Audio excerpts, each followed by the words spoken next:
All right, this video is self-care in healthcare. So this video is going to be speaking to the healthcare professionals that have really been burnt out due to all of the strain and stress that COVID has induced. So let's talk about it. I just keep thinking to myself, was this why I got into healthcare?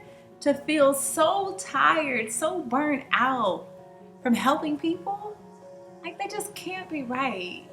It's got to be a better way. And is there really self-care in healthcare? So, I was thinking about this topic because all of my colleagues that are in the healthcare profession right now are just exhausted. We have gotten so overwhelmed, overburdened with being a healthcare professional right now. And I don't know if, like, when COVID happened, there was like this magical spaceship that appeared and took everybody that wanted to work to a different planet. But right now, times have been stressful. And I know this is not what we got into healthcare about. And it's hard because internally, if you are a healthcare provider, like, your goal is to take care of people. Like, you're called to it. We're motivated to do so.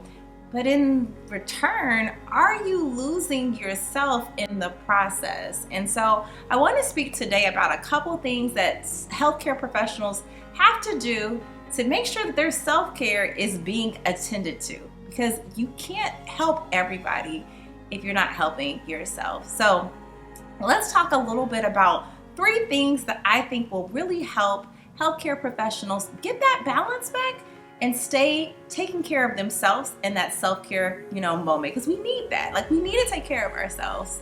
All right, so first things first, as a healthcare provider, you cannot be everything to everyone all the time. Like, it's just virtually impossible.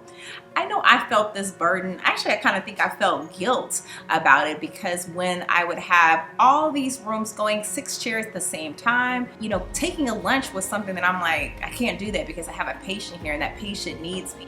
And so I would see myself go from room to room to room. And before I looked up, it would be 5 o'clock. I'd have a throbbing headache because I haven't eaten.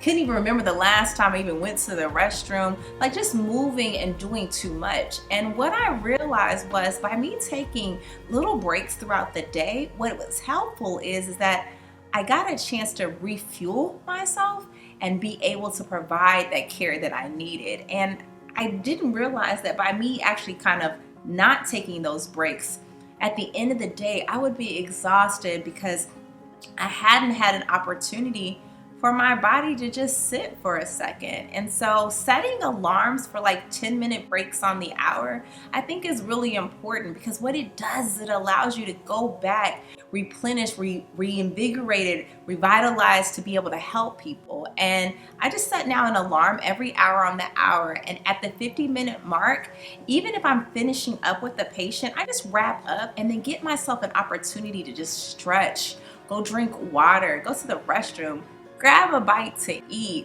I realize that I'm not going to be the best version of myself for anybody else unless I'm really in my own zone, which is taking care of me. I mean, giving nutrients to my body is something that's necessary. Going for a walk is something that's necessary. Getting to breathe fresh air. I mean, because that's one thing that I think that when we're in the office, when we're seeing patients, we're just moving back and forth. But sometimes I've realized, like, I don't even know if it's sunny outside. Like, did it rain? Like, it had a whole rainstorm. And so getting an opportunity daily to get some fresh air really, really will help pour back into yourself. And I think that that's good self-care. The next thing is knowing your work limits. And I know as healthcare providers, a lot of times we feel like we can do so much more.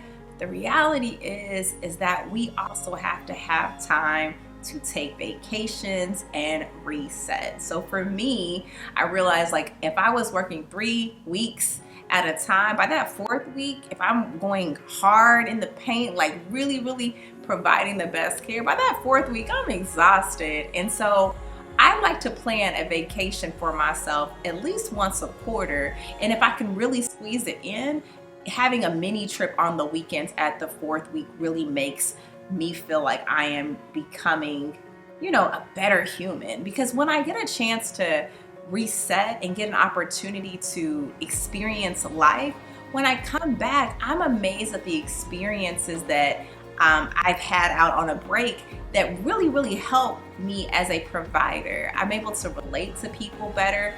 I encourage people to travel abroad because you learn so much about different cultures and experiences that really makes you a better provider, not only for your patients, but also for your team. And then I realized, like, I'm not as snappy, you know, I'm getting an opportunity. I feel rested, I feel relaxed. And so therefore I'm able to lead and guide in a much better fashion because I have the energy to do so. So I know my limits, and I encourage other providers to know your limits. When is it time for you, like, to take a break? When is it the time for you to connect back with your family? And when is the time for you to go have fun with your friends? That's really important with self-care. And the last thing that I think is important is this taking care of your body. A lot of times in healthcare, we are taking care of everyone else's bodies and forgetting our own. It's important to get up in the morning and stretch because it's going to give you a better range of motion. It's important for you to spend at least 30 minutes of your day going to exercise. And that could be walking, you could run. I'm a huge fan of the Stairmaster in the morning. I know I'm crazy, but listen, I just want to keep it right and tight, right? But there's so many different types of exercises that will really help you be the best version of yourself when you go to work. And the other thing about being a healthcare provider and taking care of your bodies is going to the doctor. I know you're a doctor or you're a healthcare professional, so you're in that industry day in and day out, but when's the last time you had a doctor's checkup, vision checkup, a